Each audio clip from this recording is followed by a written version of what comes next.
एवढे विद्यार्थी मी तयार केले, त्यामध्ये माझ्या आवडीचे खूप विद्यार्थी होते, आजही माझ्या आवडीचे आहेत.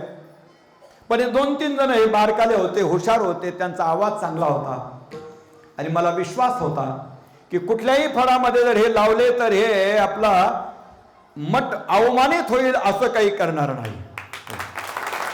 आणि म्हणून हे 5वी 6वी ला असताना सुद्धा यांना मोठ्या मोठ्या फळामध्ये मी पाठवायचो आणि गेल्याच्या नंतर बऱ्याच वेळेला त्यांना कीर्तन करू द्यायचे नाही, टाळकरी बारकाले बोर, यांना काय जमणार आहे, यांना काय जमणार आहे.